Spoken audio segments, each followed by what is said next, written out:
चलिए good evening, good evening सभी को, गुड इवनिंग सभी को, गुड इवनिंग सभी को, जय हिंद, सभी को जय हिंद।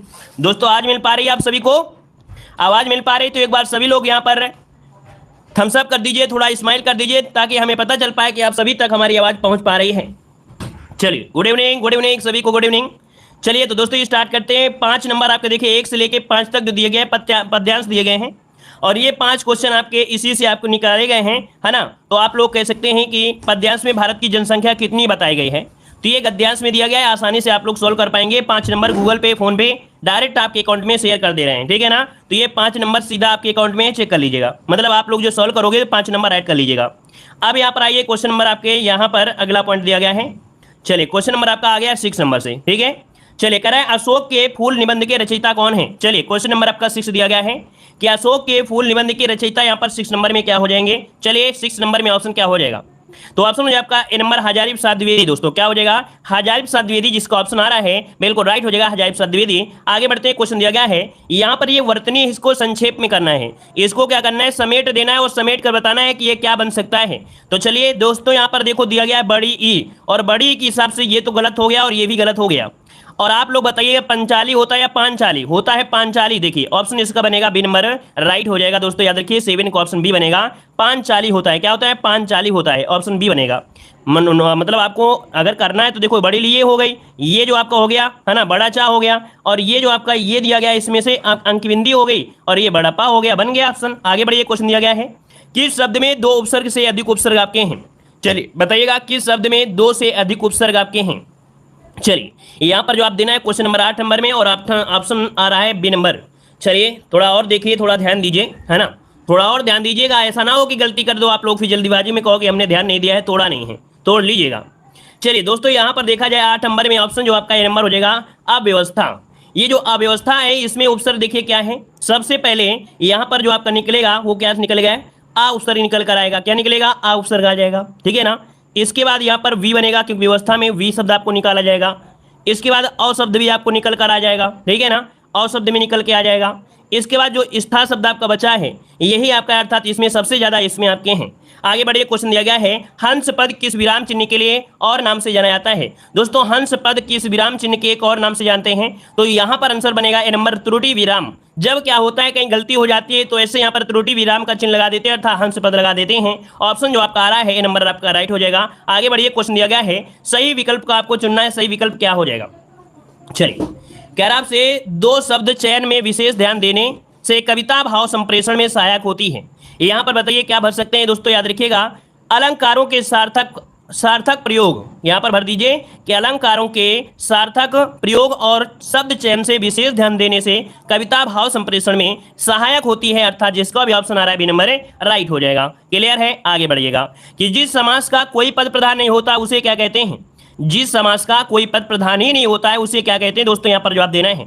चलिए दोस्तों आप लोगों ने वीडियो को लाइक नहीं किया है ना, तो 30 सेकंड का समय है, 30 सेकंड में कमेंट को छोड़कर आप लोग सभी लोग एक साथ वीडियो को लाइक कर दीजिए। दोस्तों जितने लोग यहाँ पर जुड़े हैं लाइक नहीं किया है तो एक बार यहाँ पर सभी लोग यहाँ पर 30 सेकंड के अंदर अंदर वीडियो को लाइक कर दीजिए, है ना, ताकि बीच में फिर डिस्टर्ब ना हो, सीधा का सीधा लगातार यहाँ पर हम लोग पढ़ाते रहें। तो सभी लोग बार वीडियो को लाइक कर दीजिएगा दोस्तों। चलिए वेरी गुड, बहुत अच्छे। चलिए आइए स्टार्ट करते हैं। कह रहे जिस समास का कोई पद प्रधान नहीं होता दोस्तों उसे कहते हैं क्या, इसे कहते हैं बहुब्रीहि समास। याद रखिए इसका ऑप्शन डी नंबर राइट हो जाएगा, बहुब्रीहि समास इसका आंसर राइट हो जाएगा। यहाँ पर देखो दिया गया है निम्नलिखित में से विधि सूचक वाक्य क्या है। विधि सूचक वाक्य पूछा गया 12 नंबर में।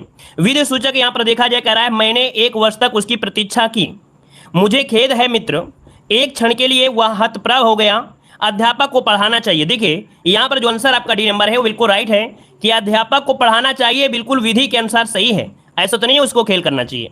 तो यहाँ पर आंसर क्या हो जाएगा, अध्यापक को पढ़ाना चाहिए, विधि सूचक ऑप्शन क्या बनेगा, यहाँ पर डी नंबर आपका राइट हो जाएगा। क्लियर है ना, अर्थ के आधार पर आंसर डी। आगे बढ़िए, क्वेश्चन दिया गया है कह रहा आपसे निम्नलिखित में से कौन शब्द अलग का पर्यायवाची शब्द आपका है। यहाँ पर बताना है अलग का पर्यायवाची शब्द। दोस्तों 13 का ऑप्शन बनेगा, यहाँ पर होता है केस। केस जानते हैं, केस जानते हैं, केस, अरे बाल जानते हैं, बाल, तो केस को ही बाल कहते हैं और बाल को ही कुंतल भी कहते हैं, ठीक है ना। कच भी कह देते हैं, कच, ठीक है ना।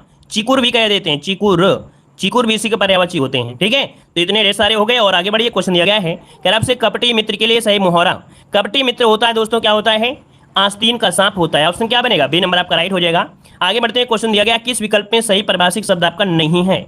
नहीं शब्द आपको दिया गया है यहाँ पर 15 नंबर में। तो दोस्तों यहाँ पर जो आपका नहीं शब्द आपका है वो कौन सा है? तो यहाँ पर देखो जो आपका दिया गया है रिस्पोंडेंट मतलब प्रतिवादी। अगला है डिटरनेंट, क्या दिया है? डिटरनेंट पुनिशमेंट, ये आपका निवारक दंड हो जाएगा। यहाँ पर दिया गया लीगल प्रोटेक्शन, न्यायिक संरक्षण। दोस्तों यहाँ पर लीगल दिया है और यहाँ पर न्यायिक दिया गया है, तो आपको समझ में आ गया गलती यहाँ पर यहीं पर आपकी है दोस्तों। यहाँ पर जो दिया गया है लीगल मतलब विधि या कानूनी संरक्षण आपका है, इसका मतलब होता है विधि या कानूनी। इस कारण से यहाँ पर आंसर सी गलत दिया है। इसका जो आंसर होता है वो होता है विधि या कानूनी संरक्षण होता है। ठीक है, आगे बढ़िए, क्वेश्चन दिया गया है चरर मरर खुल गए एरर स्फुट से उपयुक्त पंक्ति में कौन सा अलंकार है। दोस्तों यहाँ पर देखिए रा रा रा रा इतने ज्यादा हो गए हैं कि आप कहेंगे कि ये क्या हो गया है? आंसर बी हो जाएगा अनुप्रास अलंकार, क्योंकि रा वर्णों की आवृत्ति ढेर सारी है। ऑप्शन बी हो जाएगा। अगला बताइएगा कि वाक्य का नाम बताना है। रमेश ने बताया कि वह घर जा रहा है। चलिए वह घर जा रहा है, तो आप बताइए फिर क्या आंसर बन सकता है इसका, जल्दी से बताइए 17 नंबर में। चलिए 17 नंबर में जो ऑप्शन आ रहा है, काफी लोगों का जवाब सही आ रहा है, वेरी गुड, बहुत अच्छे।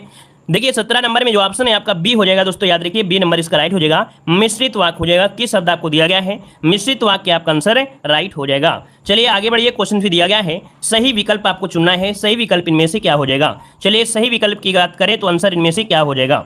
चलिए तो साथियों पर 18 नंबर की अगर बात करें तो यहाँ पर देखिए एक रस ब्रह्मा है। रस विचार स्वरूप ब्रह्मा है, मूर्त स्वरूप है या आनंद? तो रस दोस्तों आनंद स्वरूप होते हैं, याद रखिए ऑप्शन सी नंबर राइट हो जाएगा। अस्थि का तद्भव पूछा गया है। अस्थि का जो तद्भव होता है क्या होता है? अस्थि का तद्भव पूछा गया है। चलिए तद्भव शब्द बताइए जल्दी से। चलिए बहुत अच्छे, वेरी गुड, बहुत अच्छा प्रयास है आप लोगों। हड्डी है ना, ऑप्शन ये हो जाएगा, हड्डी होता है दोस्तों, याद रखें। अगला बताइएगा आई प्रत्यय किस शब्द में आपका है? आई प्रत्यय जो है वो किस शब्द में है दोस्तों, बताइए आई प्रत्यय जो है वो किस में है? चलिए जल्दी बताइए आई प्रत्यय जो है वो किस में है? टिकाऊ इसमें तो है नहीं है। अब आपके पास दो ऑप्शन है, ये गलत हो गया, ये भी गलत हो गया, या तो सी हो सकता है या तो डी हो सकता है। अब आप ही बताइए क्या हो जाएगा। यहाँ पर देखो अगर इसमें जबरदस्ती ई हटा दोगे तो ना कोई अकेला बेचारा क्या करेगा, है ना, अकेला कोई काम तो रहेगा नहीं, है ना, धक्का मुक्की में सब चला जाएगा। तो इसमें से इसको तोड़िएगा नहीं तो बेकार हो जाएगा। तोड़ दीजिए ऑप्शन सी नंबर, है ना, बी नंबर जो सी नंबर है, अगर इसे तोड़ेंगे तो हो जाएगा खिल, है ना, क्या हो जाएगा? खिल धन आई, अर्थात ऑप्शन सी नंबर आपका राइट हो जाएगा। अगला दिया गया सम उपसर्ग किस शब्द समूह में है? सम उपसर्ग के शब्द समूह में है 21 नंबर में। चलिए तो देखो यहाँ पर आपका दिया गया संस्कार और संचय, ऑप्शन मिल गया ना, डी नंबर राइट हो जाएगा। आगे बढ़िए, क्वेश्चन दिया गया है, कह रहा है आपसे यहाँ पर क्वेश्चन दिया गया है जहाँ अर्थ की भिन्नता के साथ वर्णों या शब्दों की आवृत्ति होती है वहाँ कौन सा अलंकार होता है? जहाँ अर्थ की भिन्नता के साथ वर्णों या शब्दों की आवृत्ति हो जाए, तो दोस्तों यहाँ पर इसे कहते हैं हम लोग यमक अलंकार कहते हैं। इसका जो ऑप्शन है आपका सी नंबर हो जाएगा। याद रखिएगा वर्णों या शब्दों की आवृत्ति होती है ना, अर्थ की भिन्नता हो तो यमक अलंकार होता है। क्लियर है? चलिए जैसे कनक कनक होता है तो कनक कनक मतलब वर्ण आपके वही है, लेकिन जहाँ अर्थ की भिन्नता हो रही है कनक अलग होता है, कनक अलग होता है। अगला बताइएगा निम्नलिखित में से अशुद्ध वर्तनी पहचानिए 23 नंबर में। 23 नंबर में अशुद्ध वर्तनी क्या हो जाएगी? चलिए प्रज्वलित सही दिया है, उल्लेख भी सही दिया है, ब्रजभाषा और जल्लाद में भाई कोई दिक्कत है, मतलब इनमें से कोई एक में दिक्कत है। अब आप ही बताइए क्या गड़बड़ी है, इनमें से आंसर क्या हो जाएगा? चलिए सी नंबर या डी नंबर? 23 का ऑप्शन देखिए डी नंबर आ रहा है, और कुछ ही लोगों ने यहाँ पर डी दिया है। दोस्तों यहाँ पर जिन लोगों ने यहाँ पर डी दिया है उनका तो पूरी तरीके से गलत दिया गया है ना। याद रखिए यहाँ पर आंसर जो आपका सी दिया है ब्रजभाषा, क्योंकि ब्रजभाषा में ऐसे लिखा जाता है ना, ब्रजभाषा ऐसे लिखा जाता है, तो इस कारण से ऑप्शन सी आपका राइट हो जाएगा। ठीक है ना, डी नंबर नहीं होगा भाई, यहाँ पर सी नंबर होगा ब्रजभाषा। क्लियर है? चलिए आगे बढ़िए, क्वेश्चन दिया गया है, कह रहा आपसे अपनी खिचड़ी अलग पकाना मुहावरे अर्थ बताना है। यहाँ पर आंसर क्या हो जाएगा 24 नंबर में? तो 24 का ऑप्शन होता है कि अपनी खिचड़ी अलग पकाना, मतलब क्या हो जाएगा? सबके लिए खाना पकाना तो होगा नहीं, मिलकर ना रहना, है ना, मिलकर ना रहना, ऑप्शन सी हो जाएगा। अगला दिया गया है दुष्परिणाम शब्द का संविच्छेद क्या होता है? दुष्परिणाम का संविच्छेद पूछा गया 25 नंबर में। दोस्तों यहाँ पर होता है दो धन परिणाम, इसका जो ऑप्शन है आपका सी नंबर है राइट हो जाएगा, ऑप्शन सी नंबर आपका राइट हो जाएगा। ठीक है ना। और हाँ, जिनको भी किसी प्रकार की समस्या होती है या पेट एग्जाम में आपको लगता है कि नहीं हिंदी में हम पूरा का पूरा स्कोर नहीं कर पाएंगे या हम ऐसे नहीं पढ़ सकते हैं, कितनी किताब पढ़ें क्या ना पढ़ें, तो आप लोग हमारे ऐप से जुड़ सकते हैं। देव जी के ट्रिक्स हमारा ऐप है, वहाँ पर आपके पेट एग्जाम का कंप्लीट सिलेबस थ्योरी के साथ साथ ऑब्जेक्टिव क्वेश्चन भी आपकी अपलोड कर दी गई है। आज पीडीएफ अपलोड कर दी गई है जिसमें कुछ चार्ज भी रखा गया है, तो उस चार्ज को पे करके आप लोग पीटी की जो हिंदी है वो कंप्लीट सिलेबस के अनुसार डाउनलोड कर सकते हैं, प्रिंट भी कर सकते हैं, थ्योरी के साथ साथ ऑब्जेक्टिव। तो आप लोग हमारे ऐप से जुड़ सकते हैं, देव जी के ट्रिक ऐप है, लिंक डिस्क्रिप्शन बॉक्स में दिया गया है, ये आप लोग डायरेक्ट सर्च कर सकते हैं। ठीक है, चलिए दोस्तों अगला क्वेश्चन दिया गया है सुधनागत विच्छेद के लिए संधि बताइए क्या हो जाएगा? सुधनागत तो यहाँ पर हो जाएगा क्या, स्वागत हो जाएगा, जो कि ऑप्शन क्या है, बी नंबर है, राइट हो जाएगा। अगला क्वेश्चन आपसे दिया गया है, जलना शब्द में कौन सा प्रत्यय है 27 नंबर में? 27 नंबर जलना है ना, जलन, और इसके बाद क्या हो जाएगा, जलधरना। जलधरना मतलब ऑप्शन क्या बनेगा, सी नंबर इसका राइट हो जाएगा। अगला क्वेश्चन दिया गया है, निम्नलिखित में से विशेषण शब्द कौन सा है? विशेषण की पहचान करिए दोस्तों 28 नंबर में। तो यहाँ पर देखिए राम लड़का है, राम लड़का है, अच्छा, तो अच्छा देखिए गुण, उसके गुण ही तो होते हैं ना, जो गुण होते हैं वही तो विशेषण होते हैं ना। ऑप्शन क्या बनेगा, डी नंबर। अगला बताइएगा, कह रहे हैं निम्नलिखित में से क्रिया से बनी भाववाचक संज्ञा नहीं है। क्रिया से बनी भाववाचक संज्ञा नहीं है 23 नंबर में, सॉरी 29 नंबर में। चलिए देखिए, कह रहा है कमाई, फिर दिया गया है यहाँ पर क्या दिया गया है, लड़ाई, फिर पढ़ाई, फिर भलाई दिया गया है। तो चलिए क्या आंसर हो जाएगा, कमाई, लड़ाई, पढ़ाई और भलाई, क्या बन सकता है, डी नंबर। दोस्तों यहाँ पर जो आपका 29 नंबर है, 29 नंबर में भलाई, मतलब आपसे यहाँ पर देखा जाए कि जो भलाई शब्द आपका है, भला विशेषण शब्द है। देखिए भला जो आपका है, भला ये विशेषण है और इसी से भलाई बना गई है, ये बन गई है क्या, तो ये बन गई आपकी भाववाचक संज्ञा, मतलब कह सकते नहीं है, भला शब्द से है ना। तो इसका ऑप्शन डी नंबर गलत हो जाएगा। अगला आपसे यहाँ पर देखो दिया गया है, देखो यहाँ पर भला ये होता है विशेषण, भला जो होता है वो विशेषण होता है और आई प्रत्यय जोड़कर बनाया गया है। चलिए आगे बढ़ते हैं, क्वेश्चन दिया गया है तत्सम शब्द चयन करना है। यहाँ पर तत्सम की अगर बात करें क्या हो जाएगा, कह रहा आपसे जीवा, देखिए मिल गया है ना, ऑप्शन बी नंबर, जीवा आपका आंसर है, राइट हो जाएगा। अगला क्वेश्चन दिया गया है, 6 वाक्य आपको दिए गए हैं, प्रथम व अंतिम आपको इधर उधर घूम रहे हैं, इनको बस समेट कर एक साथ रख लेना है।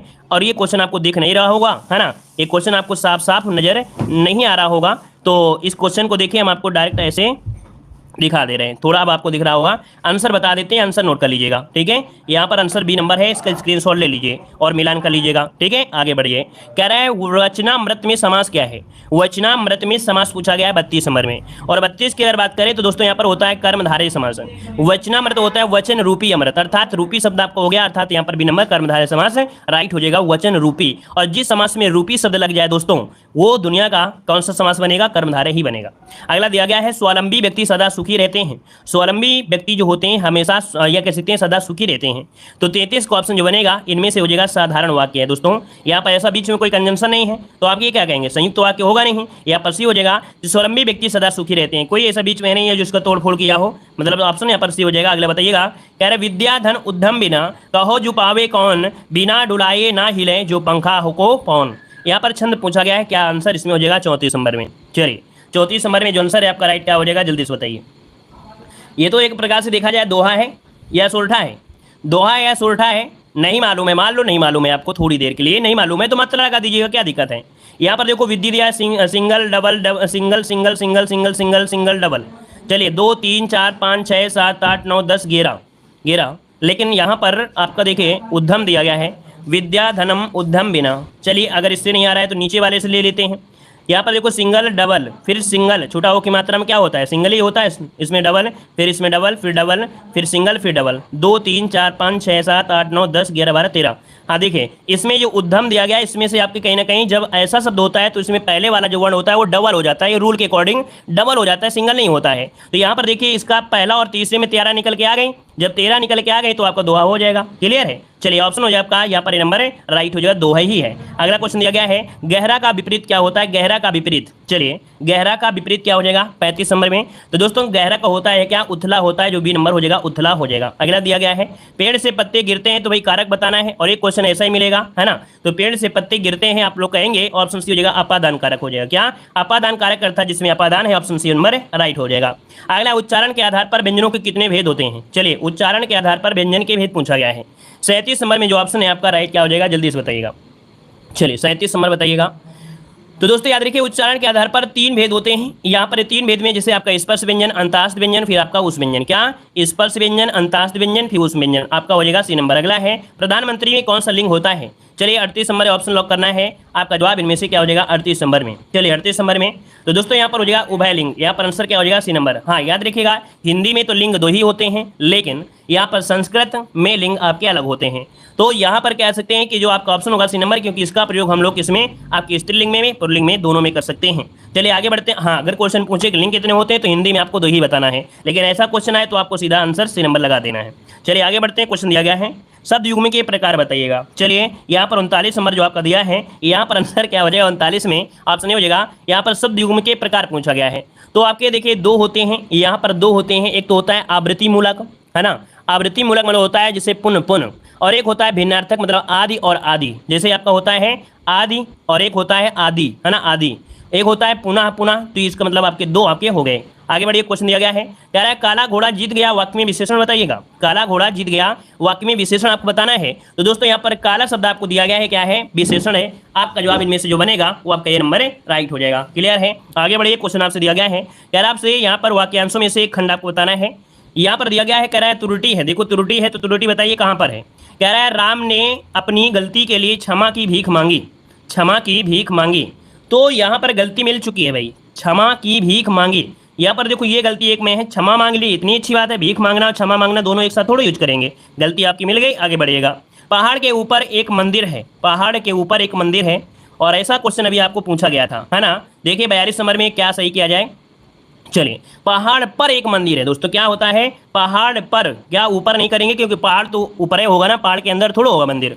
मतलब जिस हिसाब से देखा जाए, जो सत्यता है, तो अधिकतर पॉजिटिव लेंगे। तो यहाँ पर देखो पहाड़ पर एक मंदिर है, ऐसे कहेंगे। अगला आपसे दिया गया है, संस्कृत भाषा के ऐसे शब्द जिनका हिंदी भाषा में प्रयोग करने पर रूप परिवर्तित नहीं होता है, वो क्या कहलाते हैं।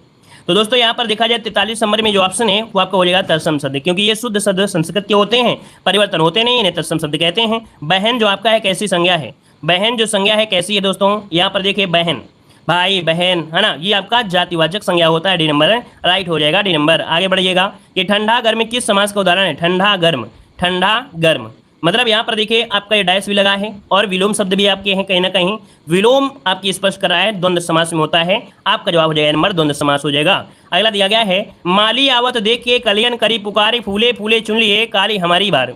हमने बताया था किसी भी अलंकार में जब यहाँ पर क्या दिया गया हो, कलियां दिया गया हो, है ना, कलियां दिया हो, माली दिया गया है, तो कलियां शब्द हमेशा कांटे शब्द आपको मिले तो अन्युक्त अलंकार होता है। क्या अन्युक्त अलंकार होता है, ऑप्शन सी नंबर है राइट हो जाएगा। आगे बढ़िएगा, निम्नलिखित में से कौन शब्द युग्म सही दिया गया है। सही युग्म आपको बताना है 47 नंबर में क्या हो जाएगा। चलिए, प्रसाद का दिया है, भोग भी प्रसाद, दोनों चीज आपको दिया है दोस्तों। यहाँ पर दिया है प्रसाद का भोग और फिर प्रसाद का चार दीवारी दिया है, ये गलत दिया है। मेघ बादल मेघ यज्ञ, ऑप्शन यहाँ पर बी नंबर इसका राइट हो जाएगा। 47 नंबर में जो ऑप्शन है यहाँ पर बी नंबर आपका राइट हो जाएगा। ये युग्म जो आपके हैं सही दिए गए हैं। अगला, द्विवेदी युग की रचना जय भारत के रचनाकार कौन है, यहाँ पर बताइए जय भारत के रचनाकार। 48 नंबर में, 48 नंबर में जो ऑप्शन है आपका बी हो जाएगा, महावीर प्रसाद द्विवेदी, ऑप्शन बी हो जाएगा। अगला है, जब रस के सभी संगठक तत्व अपने विशिष्ट गुणों को त्याग कर सामान्य हो जाते हैं तो उस स्थिति को क्या कहते हैं। ऐसी स्थिति को दोस्तों याद रखिए, इसे कहते हैं साधारणीकरण। क्या कहते हैं, साधारणीकरण कहते हैं, विलीन नहीं कहेंगे, साधारणीकरण कहेंगे।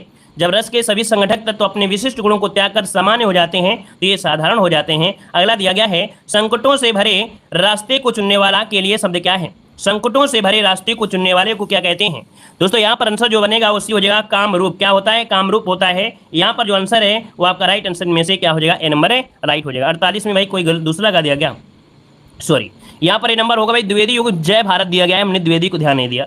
जय भारत दोस्तों, जय भारत के रचनाकार मैथिली शरणगुप्त। देखिए आप लोगों ने ध्यान दिला दिया, गलती होने से बच गई। यहाँ पर देखिए 48 का ऑप्शन नंबर बिल्कुल सही था, काफी लोगों ने कमेंट किया, बिल्कुल सही है। मैथिली शरण, जय भारत दिया ना, जय भारत मैथिली शरणगुप्त हो जाएगा।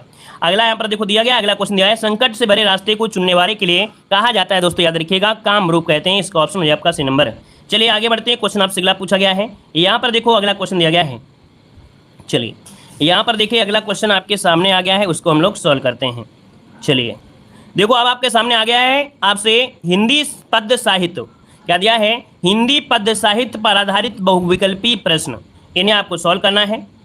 यहाँ पर देखो दिया गया है, क्वेश्चन नंबर आपका दिया गया है, रामचंद्रिका के रचयिता कौन है। फटाफट जवाब देना है, रामचंद्रिका के रचनाकार कौन है। सभी लोग जवाब दीजिएगा, जितने लोग भी यहाँ पर हैं सभी लोग जवाब दीजिए, रामचंद्रिका के रचनाकार या रचयिता कौन है।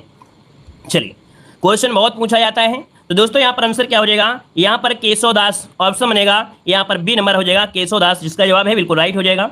अगला आपसे यहाँ पर दिया गया है, जगन्नाथ दास रत्नाकर द्वारा रचित जो आपके है कौन सा है। यहाँ पर जवाब देना है, आपका आंसर क्या हो जाएगा, जगन्नाथ दास रत्नाकर द्वारा रचित है।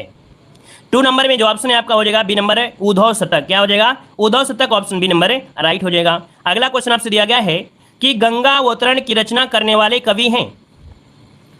गंगा अवतरण की रचना करने वाले कवि कौन है। चलिए इनका नाम है, यहाँ पर ऑप्शन हो जाएगा डी नंबर अर्थात जगन्नाथ दास रत्नाकर, ऑप्शन डी नंबर बन जाएगा। और आगे बढ़ते हैं, क्वेश्चन आपसे दिया गया है, श्री कृष्ण गीतावली के रचयिता कौन है। कृष्ण गीतावली के रचयिता कौन है, तो यहाँ पर हो जाएंगे ऑप्शन, यहाँ पर ये नंबर तुलसीदास है ना, तुलसीदास ने श्री कृष्ण गीतावली, दोहावली, है ना, श्री रामचरितमानस, ऐसी यहाँ पर कह सकते हैं कि रचना किया है। अगला यहाँ पर दिया गया है आंसू के रचनाकार हैं, आंसू के रचनाकार है 5 नंबर में। तो जयशंकर प्रसाद यहाँ पर देखिए आपका जवाब इनमें से क्या हो जाएगा, जयशंकर प्रसाद, ऑप्शन डी हो जाएगा। आगे बढ़ते हैं, क्वेश्चन दिया गया है द्वापर के रचयिता हैं आपके मैथिली शरणगुप्त, ऑप्शन क्या हो जाएगा यहाँ पर आपका भी हो जाएगा मैथिली शरणगुप्त। आगे बढ़ते हैं, क्वेश्चन आपसे दिया गया है भारतेंदु हरिश्चंद्र की रचना है, भारतेंदु हरिश्चंद्र की रचना है जानकी मंगल, द्वंद्व गीत, रस विलास या प्रेम सरोवर। तो यहाँ पर जो आंसर हो जाएगा प्रेम सरोवर हो जाएगा, यह भारतेंदु हरिश्चंद्र की रचना है। और यहाँ पर प्रेम प्रलाप, प्रेम सरोवर है कि नहीं, प्रेम माधुरी, प्रेम तरंग, कृष्ण चरित्र, ये होती है। इनकी जो मृत्यु हुई थी वो कब हुई थी, इनकी मृत्यु हुई थी 6 जनवरी 1850, 6 जनवरी 1850 को। अगला आपसे यहाँ पर देखो दिया गया है सुमित्रा नंदन पंत की रचना नहीं है, यहाँ पर जवाब दीजिए क्या हो जाएगा आंसर, इनमें से क्या हो जाएगा। तो ऑप्शन यहाँ पर बनेगा ए नंबर युगधारा। युगधारा किसकी रचना है, चलिए युगधारा जो रचना है वो किसकी रचना है, यहाँ पर जवाब दीजिए, जितने लोग हैं यहाँ पर जवाब दीजिएगा युगधारा किसकी रचना है, यहाँ पर जवाब दीजिए भाई, युगधारा किसकी रचना है।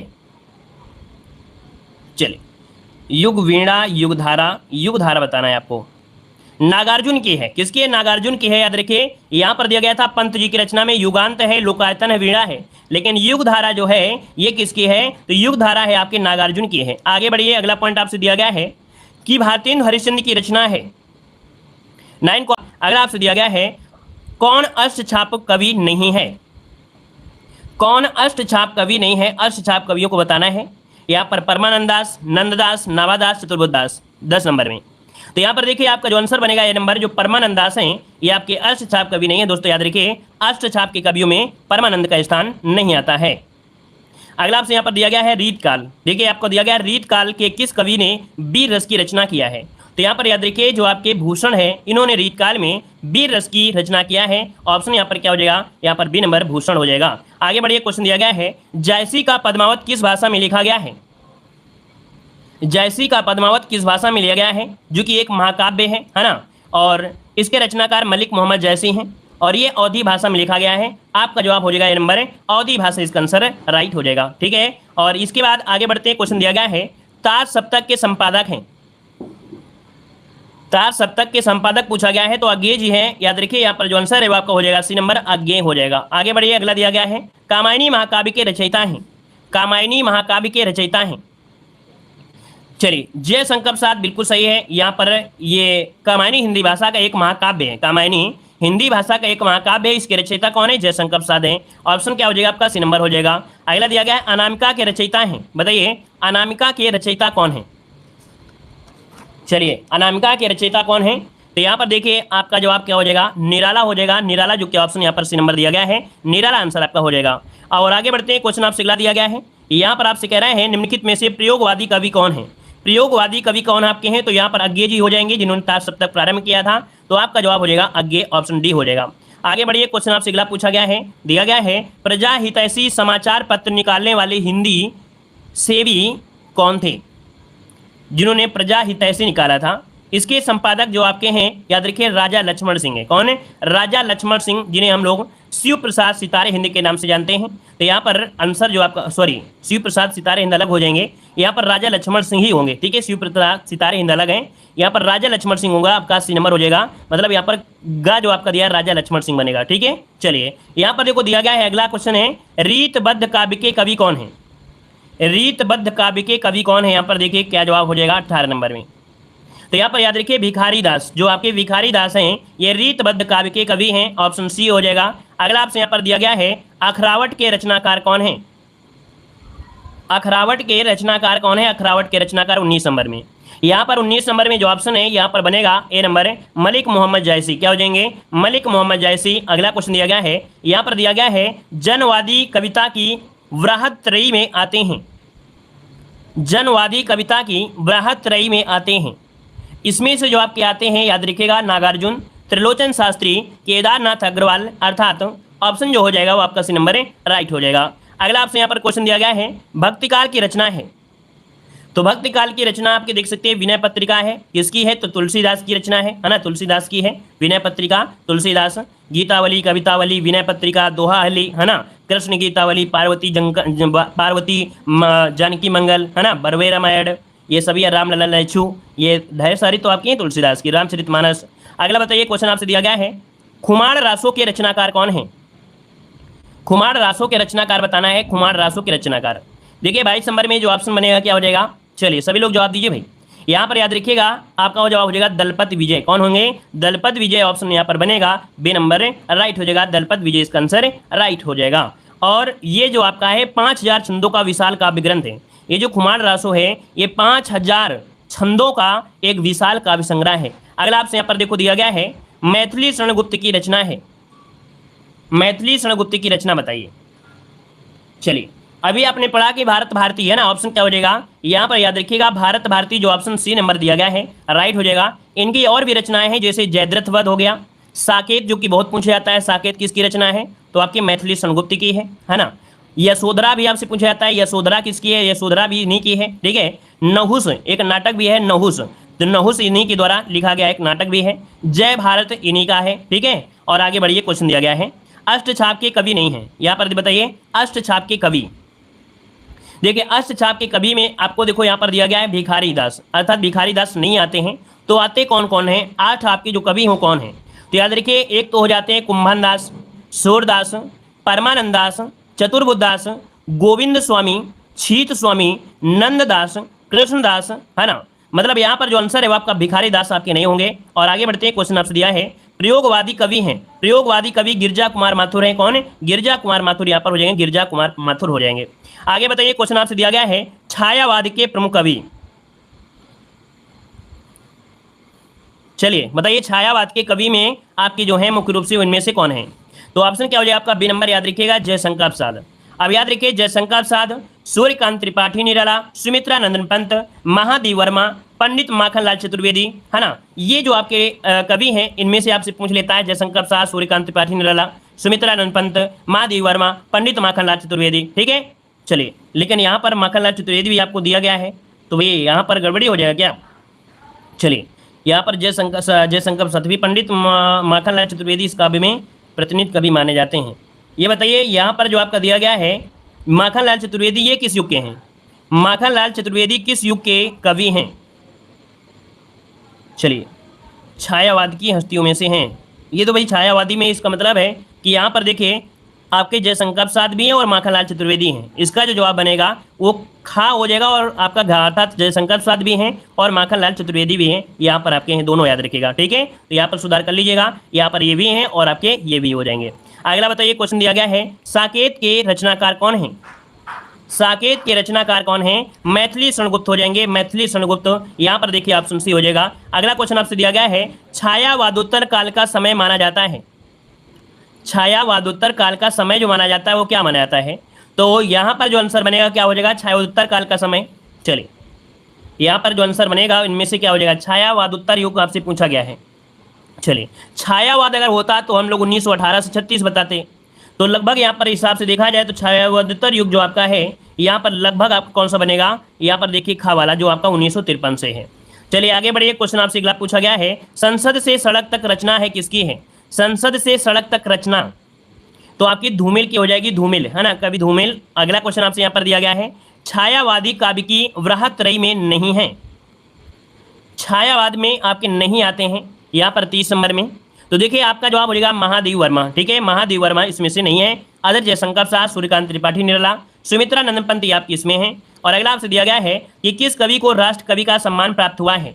किस कवि को राष्ट्र कवि का सम्मान प्राप्त हुआ है? यहाँ पर देखिए आपका आंसर क्या हो जाएगा। चलिए, यहाँ पर जवाब दीजिए, क्वेश्चन नंबर 31 दिया गया है, और 31 नंबर की अगर बात करें तो क्या हो जाएगा? यहाँ पर मैथिली शरणगुप्त, जिसका भी ऑप्शन है सही हो जाएगा। अगला आपसे यहाँ पर देखो दिया गया है, दीप शिखा का रचयिता कौन है, या दीप शिखा किसकी रचना है? चलिए 32 नंबर में ऑप्शन क्या बनेगा? 32 नंबर में ये महादेव वर्मा, जिसका भी ऑप्शन है बिल्कुल राइट हो जाएगा, याद रखिएगा महादेव वर्मा ऑप्शन बी हो जाएगा। अगला क्वेश्चन आपसे यहाँ पर दिया गया है, निम्नलिखित में से कौन सी रचना भक्ति काल में लिखी गई है?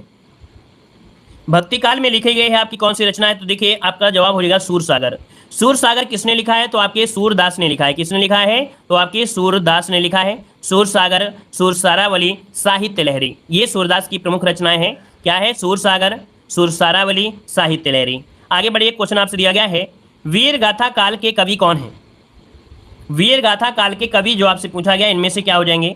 तो दोस्तों यहाँ पर आंसर जो बनेगा वो आपका हो जाएगा चंद्रबरदाई। क्या हो जाएंगे? यहाँ पर चंद्रबरदाई। चंद्रबरदाई की एक कृति है जो कि चंद्रबरदाई की कृति है पृथ्वीराज रासो। क्या है? पृथ्वीराज रासो, है ना, पृथ्वीराज रासो ये प्रमुख कवि है, मतलब कह सकते हैं पृथ्वीराज रासो चंद्रबरदाई।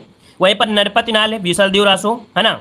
वहीं पर जगनिक परमाल रासो, जगनिक को हम लोग आला खंड के नाम से भी जानते हैं, याद रखिए जगनिक को परमाल रासो या आला खंड के नाम से भी जाना जाता है। यहाँ पर अगला पॉइंट आपसे दिया गया है विसलदेव रासो रचना है।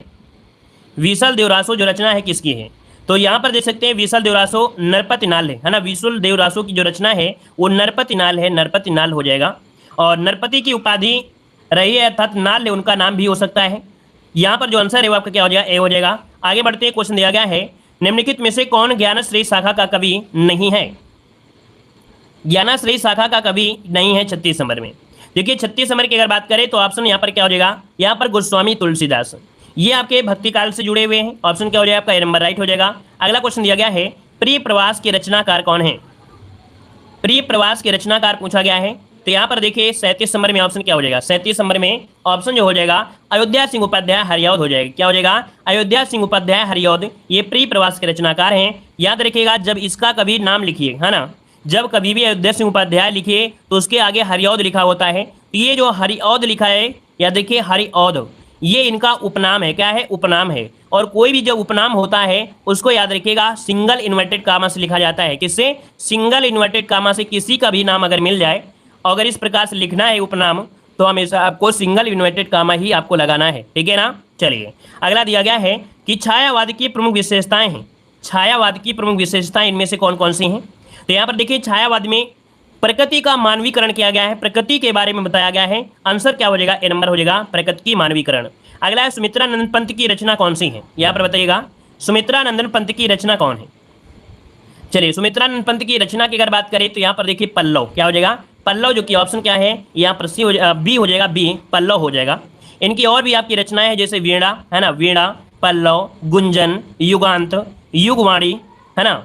और यहाँ पर एक होता है बूढ़ा चांद, कला और बूढ़ा चांद इन्हीं की है। लोकायतन, इनका याद रखिए लोकायतन जो है आपका है लोकायतन, ये इनका महाकाव्य है। क्या है? ये महाकाव्य है। चिदम्बरा। अगला आपसे यहाँ पर देखो दिया गया है तार सप्ताह का प्रकाशन वर्ष पूछा गया है। बताइएगा ये तार सप्ताह का प्रकाशन, चलिए तार सप्ताह का प्रकाशन जो हुआ था, हमने आपको लगातार यहाँ पर देख सकते हैं 1943 ईस्वी में प्रकाशन हुआ था। पहला तार सप्ताह 1943 में प्रारंभ हुआ था। अगला आपसे यहाँ पर देखो दिया गया है रीत काल से संबंधित रचना है। रीत काल से संबंधित रचना है यहाँ पर कौन सी है? रीत काल से संबंधित रचना आपसे पूछा गया है। तो चलिए 41 नंबर में तो जवाब हो जाएगा बिहारी सतसई। क्या है? बिहारी सतसई, जो कि बिहारी के द्वारा लिखा गया है। और बिहारी सतसई में ही आपके इनके काव्य संग्रह मिलते हैं, है ना। और अगला आपसे दिया गया है छायावाद महाकाव्य है। बताइएगा छायावाद महाकाव्य है या छायावादी महाकाव्य इनमें से कौन सा है? छायावाद का बताना है, यहाँ पर छायावाद का बताना है। आप लोग दूसरा मत बताइएगा, गलती मत करिएगा। चलिए यहाँ पर जितने लोग हैं बताइएगा कि छायावादी महाकाव्य इनमें से कौन सा है। यहाँ पर बताइएगा प्रियप्रवास है, साकेत है, कामायनी है या पद्मावत है। तो देखो यहाँ पर कामायनी इसका आंसर जो हो जाएगा, यहाँ पर हो जाएगा कामायनी। अब आपको यहाँ पर कमेंट बॉक्स में कमेंट करना है कि ये किसकी है, कामायनी जो है ये किसके द्वारा है, ये किसके द्वारा है, इसका जवाब कमेंट बॉक्स में कमेंट करिएगा जितने लोग रहे हैं। उम्मीद है आप सभी लोग अच्छे होंगे, बेहतर होंगे, अपनी तैयारी कर रहे होंगे, है ना। और ऐसे ही यहाँ पर डेली आपको यहाँ पर मिलते रहेंगे जो ऑब्जेक्टिव क्वेश्चन आपके हैं और इनको सॉल्व करते रहिएगा। बार बार पढ़िए, जितनी बार आप पढ़ेंगे उतनी ज़्यादा आपको रिवीजन होगा। क्योंकि आप कहेंगे हमें सर याद नहीं होते हैं, तो याद होने का वैसे एक ही होता है, लिख लिख कर इसको कॉपी में नोट करिए, है ना। लिख लिख कर इसको नोट करिए और ज़्यादा से ज़्यादा बार पढ़िए, आसानी से सब चीज़ें याद हो जाएंगी। ठीक है, तो चलिए फिर आज की क्लास ये रखते हैं। ठीक है, सभी को धन्यवाद, सभी को जय हिंद, सभी को